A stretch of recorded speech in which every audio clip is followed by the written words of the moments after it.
You don't want your relationship to go like 10 years down the road or 5 years down the road, and then everything just bubbles and pops, right? And then you have no way to start the conversation.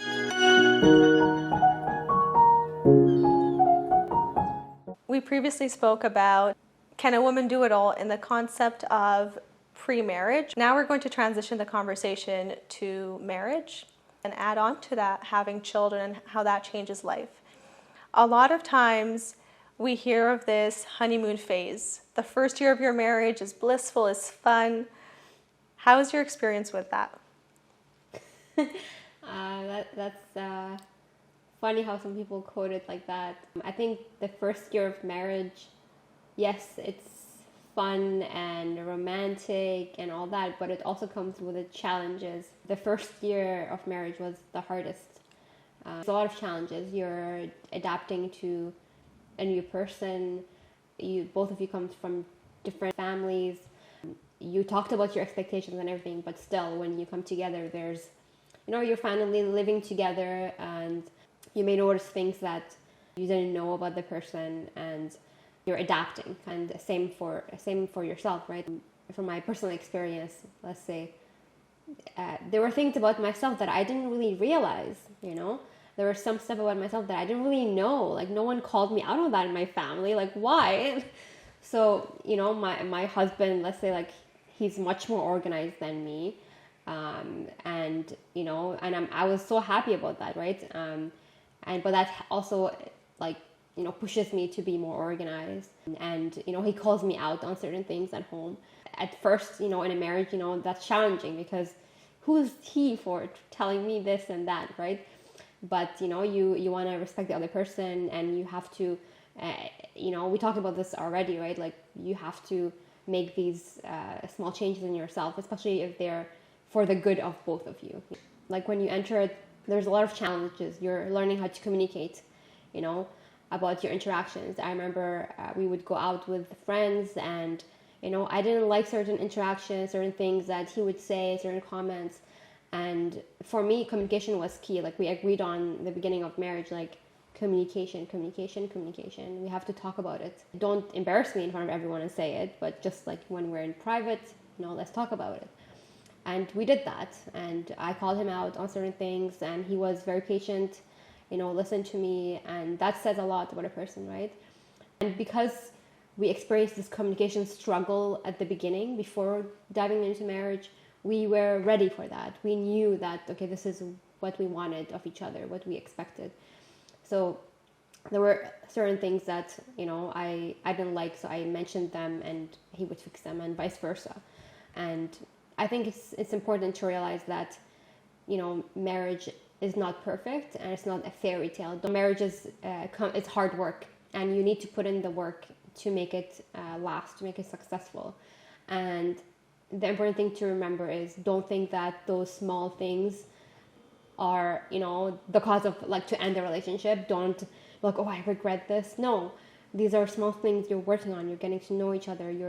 You come from different backgrounds. You have to be patient with each other, talk to each other, respect one another. I think it's very important. I think I learned these things along the way. I learned that, I need to be more, patient. I wasn't very patient, I would say. I wasn't ever put in that, spot. I need to, control my temper. And these things my husband called me out on. We're working on it together. When you realize your weak points and you talk about them, it's very important, because it's what's going to make the relationship last a long time, inshallah. You mentioned a couple of times this idea of calling you out, or calling each other out. Yeah. What does that mean exactly? So it's important to be mindful of the other person's feelings and emotions. You don't want to just hurt the other person. In a healthy relationship, you learn how to do that over time. You may not know how to do that at the beginning, but that's okay, as long as you're respectful of the person, right? By calling out, like, I'm not saying, like, don't embarrass them in front of other people. Wait for a private moment and just mention it. Like, remember when this happened at the table, like, I didn't like what you said, or the comment, or your answer. Next time when the situation happens, I would appreciate it if, you approach it differently. oh, you said this, it might have hurt that person's feelings. It's not only about you two, it's about how you interact with other people and how, like the dynamics of their relationship and the environment and the people you're with. So it's important to, share your emotions. And when I say call each other out, I mean it in the most respectful way. And the reason why it's important, at least to me, is you don't want your relationship to go like 10 years down the road or 5 years down the road, and then everything just bubbles and pops, right? And then you have no way to start the conversation. You have all these things that you don't like that just build up in your head, and then there's no way to fix it. So why not fix it early on at the beginning? It takes time to work. Don't expect the person to change or, realize their mistake right that then and there, right? It may take time, but at least you put it out there that bothers you or you want that changed, and that person, if they respect you, inshallah, they will work on themselves. You're going to make compromises, you're going to ask for things to be changed, and also say what you like about them, like don't forget the good part, so the other person like doesn't feel like you're attacking them or you're being aggressive, like that's what I mean by calling each other out, like when you like something, oh, I love when you did that. It's important because the other person doesn't know what you like or dislike about them when you're entering that relationship in a marriage, right? So it's important to discuss also what you like. If you want a birthday present, say that, but don't expect them to read your mind. I love that you mentioned that it's not just we're pointing out the negatives or things that we want the other person to possibly work on or be mindful of, also the positives. And I think that's a key piece because sometimes we may forget that aspect. Do you have regular check-ins? How do you approach that? And how do you have these conversations without making the other person get defensive and also not hurting their feelings in the process? Yeah, I think being defensive, that's something that I am guilty of. Sometimes I get defensive for someone, telling me improve on this or that. But I think it's part of growth, and I know that, and I admit that. And be constructive in your criticism, and be nice about pick your moments. Like when if the other person is not feeling it, or they're angry, or they're, these things happen in a relationship. Just, be patient. Just give them time to cool down, and then, just tell them that, inshallah you find that moment maybe at a dinner table the next day or any time, right? For us, like, yes, we have regular check-ins, but we're not scheduled check-ins. It just, because we promised each other at the beginning, like communication is key. And when we say communication, it's these things, right? Like to talk about, what we want to improve on, whether it's, our dreams and, endeavors and what we want to achieve, or our personality or our interaction with other people. Oh, I wish we were more friends with these people. Oh, I wish like we did this more, we went hiking or whatever it is, right? Just talking about these things to help the relationship grow and go where it needs to go, right? It's important not to get lost in all the bad or all the good, and be there for each other. When we go to social media, we're only seeing the nice and romantic moments. Nobody's going to put the angry moments, the arguments, the fights. And I think that's part of the issue, because when young individuals or people, even us, as married women, we see that. How do you avoid letting social media negatively influence your life? You mentioned social media, but it's also like everything in life, right? Like you may go and see a couple who, like buy fancy things for each other, and you're like, okay, why don't you do that for me? I think it's important to remember, why you got into the relationship in the first place, and hopefully you talked about these things. You talked about your expectations, and I think these change along the way, and I think it's okay to talk about them. But social media can, affect what you think you want. From personal experience, no, I have always thought of it as a false, and I don't allow myself to spend that much time on social media anyway, because of those things, right? Like you get so caught up, you're like, oh, I want this, oh, I want that, I want this. You should know where you stand. I was never a materialistic person, and my husband knows that, and I think these things showed themselves while we were, planning the wedding and all that stuff. Like, don't get caught up in all these things because they're not what's gonna make the relationship last. Money, fancy things, they come and go, but you two will stay there forever. You two are gonna grow. You're gonna face challenges in life. You're gonna face moments when you have nothing, where you have to give up everything you have. We come from a background where our parents give up everything they have, maybe by force even, and they lost everything, right? And they came here to this country. So, knowing that, like, I personally was never into these things. Yes, I want to build that good life for myself, but I want it to be out of our hard work and, love together. I want, at the end of the day, when we have something, we are still together, and you want to be mindful of that. You want to remember those things, these materialistic needs and all that. It's okay to have these. I'm not saying like I don't want nice things. I'm not gonna put my family in trouble just to get those things, right? You don't know what's going on behind the scenes. You don't know. And yeah, they may be happy in real life. I don't know. I'm not going to judge, right? It's important to remember that these are just superficial things. The reason I want to talk about that is because a lot of young couples might be very impressionable, and even, any points in our lives, it's easy to get dragged into that. And it's a good reminder to know that you're just seeing what they choose for you to see, and it's probably going to be the good. When we're talking about now as a married woman, there's the challenges of trying to have a successful married life. But then on top of that, there's also other aspects to your life. And part of that is your career. How was your career approached once you were actually married? And were there any challenges that you faced, or were there any benefits? When it comes to career, I always say to my husband, I wish I met you earlier. I mean, every partner is different, but for me, my partner is very supportive of everything I put my mind to. And I'm really, really, really thankful for that. And he encourages me on a day-to-day basis and go after what I want, what I dream. And being married has, affected some stuff in your career, right? When you're alone, you're by yourself. You're free to do whatever you want to do. It's all you, right? But you don't have a family to take care of. So the time, I remember I would spend so much time, in the lab and doing experiments and, stay long hours till like midnight and then come home really late. And that was okay. But, when you get married, that's not the case. I want to be with my partner like in the evening. So, life and work balance that you have to keep in mind.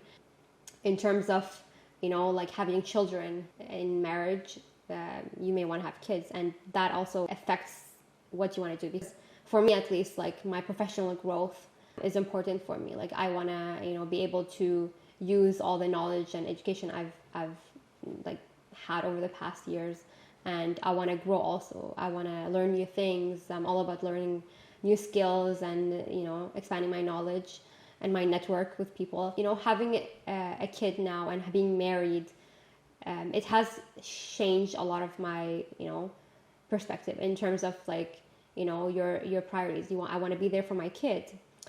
He's still young, and I may need to put him in daycare, but the idea of putting him in daycare in someone else's care, that's kind of scary for me. Do I give up my job and stay with my kid?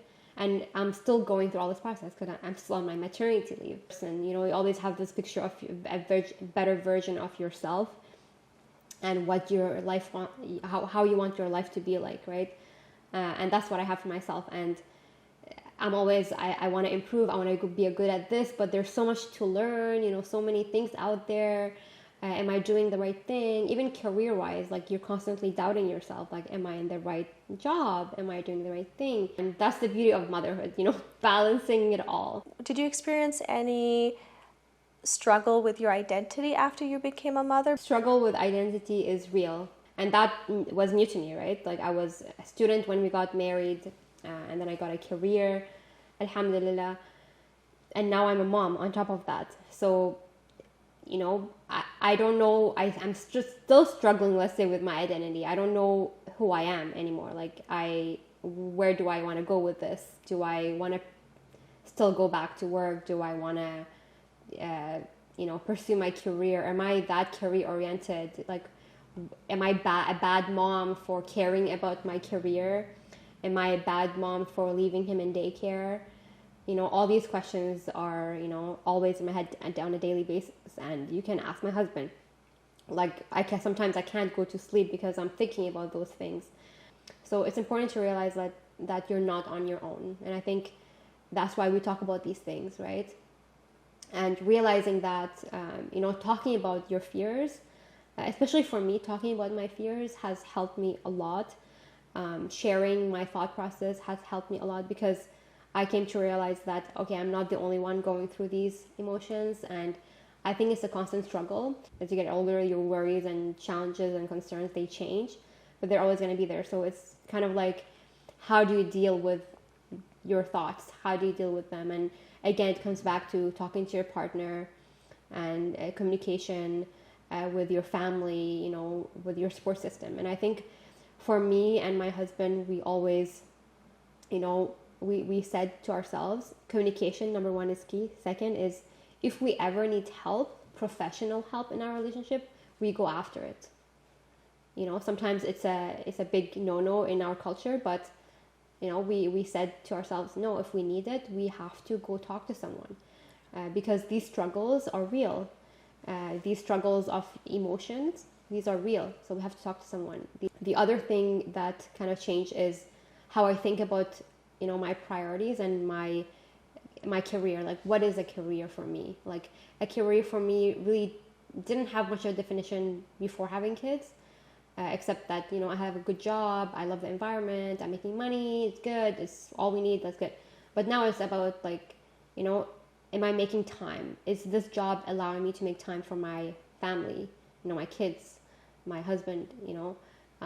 It's a struggle, right? When you have kids, you want to be home when they're back from school, from daycare, at least for me. And I'm thinking about the commute. I'm thinking about, how long it takes me to get ready, how long it takes me to drop them off, pick them up. Am I here when they need me to be? Like, I need to be present. I don't need all the stress from work. I cannot have the stress from work. I cannot have things at the back of my head. I want to be present in the moment with my kids, right? With my husband. I want to have family time, they call it, right? So that for me is very important. So I'm considering everything. I'm like, during my maternity leave, I've studied this and that, got some certificates here and there. I'm still working on all of that, and trying to decide what's best for us now in the moment. And I think it's important to be okay with that change. And I think I keep reminding myself to this day, Shaima, it's okay. You have your network, you have your life, you are career woman. You have all these people who know you as, the science person, you're successful in this and that, but they don't see the struggle behind it. They don't see the, our thought process and what we're going through, right? They just see the resume, the LinkedIn, the whatever, right? The social media, as you put it, right? They don't see all that other side of the story. And it's important to realize that and be okay with the fact that you're having these struggles. And this is advice for me more than anyone. Like, just be patient with yourself, take it slow. It's okay if you have to give up that part of yourself and start something new, maybe a new career, maybe something better that's gonna help you get the life that you want, to adjust all your priorities. And I think it's something that I'm constantly reevaluating. You touched on that internal struggle and almost this constant worrying about, well, it's as if you're being pulled in so many different directions. And as women, I think society and also ourselves, we put this pressure. I want to be perfect in every aspect. I want to be the perfect wife, the perfect mother, perfect career woman, whatever it may be. And in doing so, it creates a lot of internal struggle. For some, it might lead to burnout or breakdowns or, even worse. How do you handle, it's a bit different now, I understand, since you're still home and on maternity leave, but when that comes up, or that feeling of guilt that I've heard so many different women express, especially when it comes to their children, how do you handle that so far? Yeah, it's it's a constant thing, right? I'm gonna go back to work in a few months, and I've already picked a daycare for him and everything, but it's a struggle. And the way I deal with it is by talking about it, and I'm still trying to adjust. But I think at the end of the day, it's saying to yourself, it's okay to not be perfect. Yeah, sometimes the media, again, it makes you think that everybody's got it perfect and they know how to handle it like really well. And I hope they are. And I don't know what they're doing, but like good for them. But I think I put that social media down for me because, I was watching all these, I needed advice on being a mom and how to, prepare a kid for daycare. So I was watching these things and I needed them from social media. But at the same time, I kind of let it go because it was taking me to another direction. It was showing me that all the good stuff, all the perfect stuff, these people know everything, that everything is perfect. And I couldn't handle that, right? So I just stopped. From the beginning, I just said no. And I just have to deal with me as myself and with us as a couple. And I think for me, the way I'm handling it is talking to my partner about it. I talked also to my mom, to my mother-in-law, and we share these feelings. They tell me their advice. Sometimes it's hard to hear other people criticize or give you advice. But I think for me, it was important to hear from people who are close to me so that they can, call me out on some stuff or say, I don't think you can handle this. I don't think you can, or I think it's fine. You can do it. It's hard because sometimes you don't want to hear it. For me, the most important thing, let aside the family, is mainly my partner. Knowing he's on the same page, knowing that he's okay if I choose either way, this or that.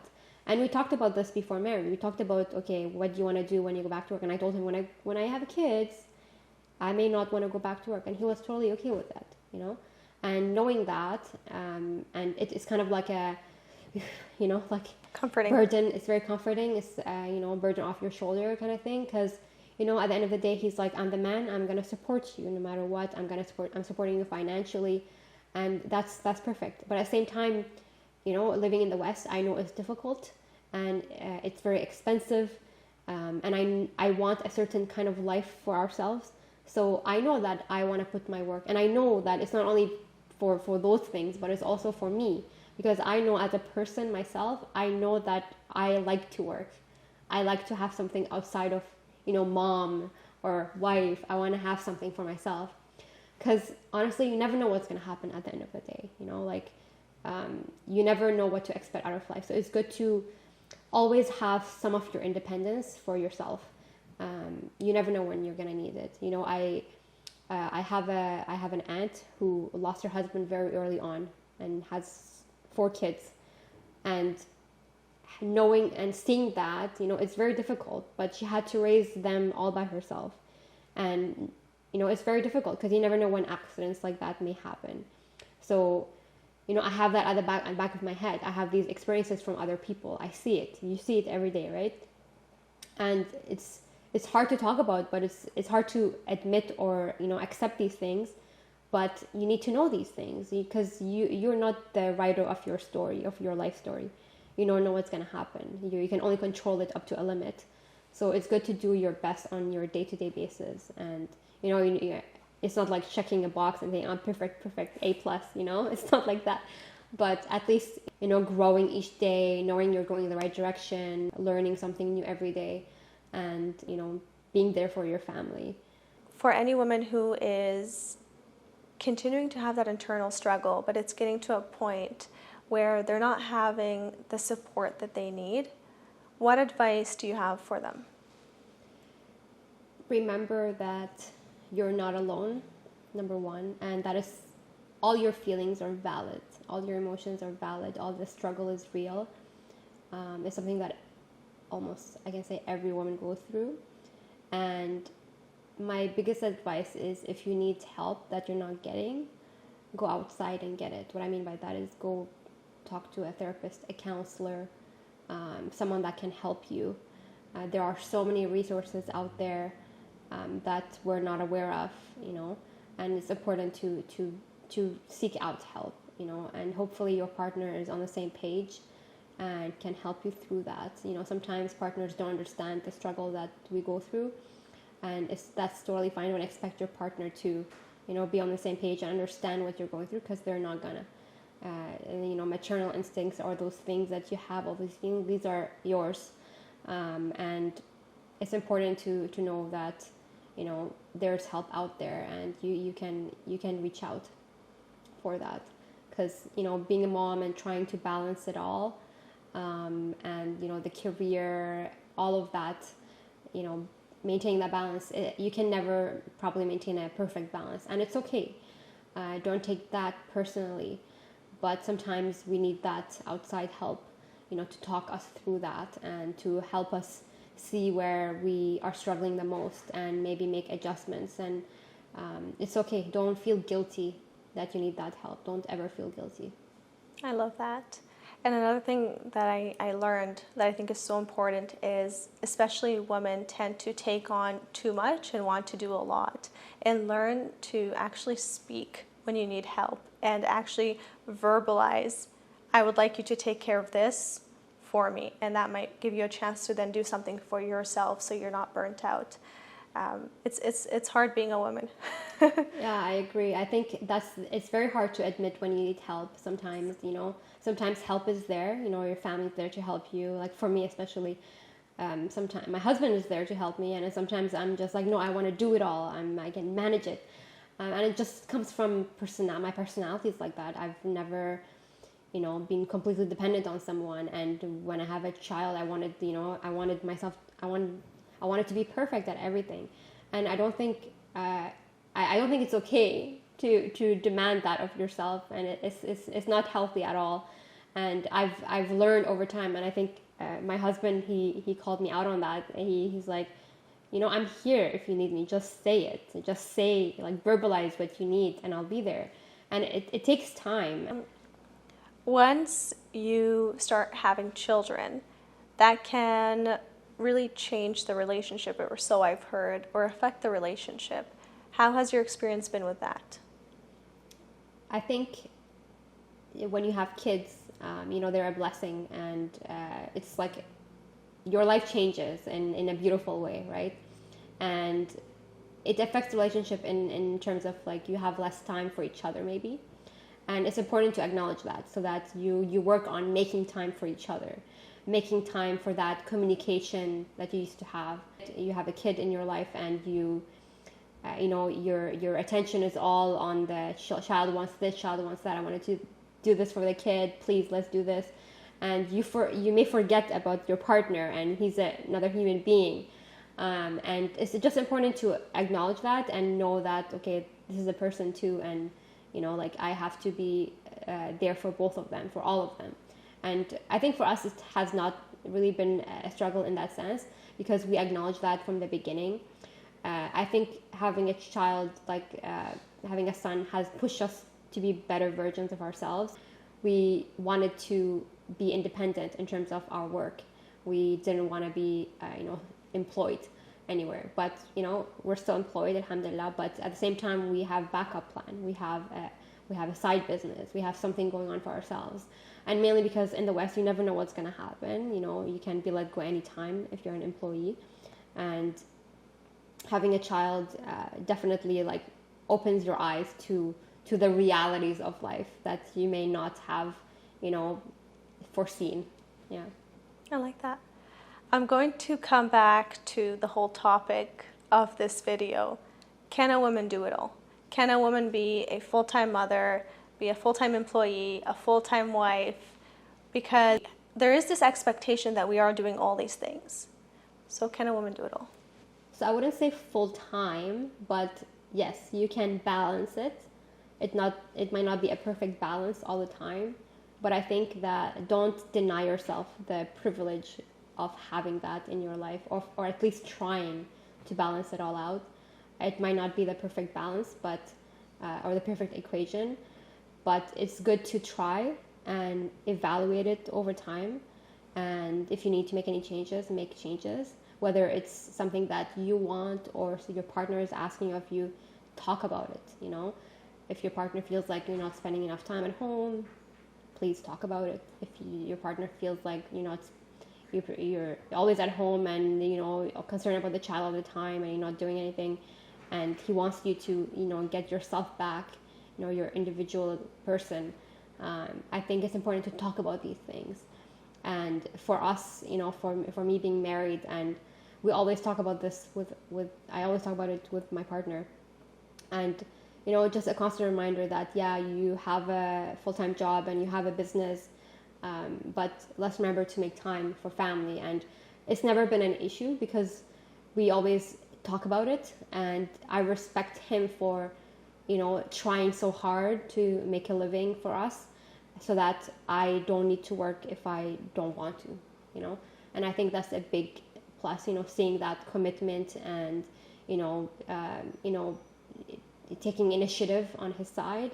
It's a big thing. And I think he sees that on my side as well. And I think that's something I learned over time, to have me time. I call it me time now. But I think that's one of the biggest things that we forget about when we have children. You are married and you have me time all the time. You have a couple time, you have date nights, whatever. But when you have children, you forget to take care of yourself. I think that's the biggest thing for me, forgetting to take care of myself. Thank you for having this conversation with me, and I really hope it was beneficial.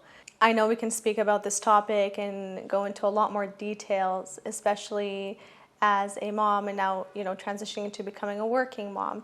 So inshallah, that'll be for another time. But thank you for making the time to speak about it. Inshallah, thank you for having me.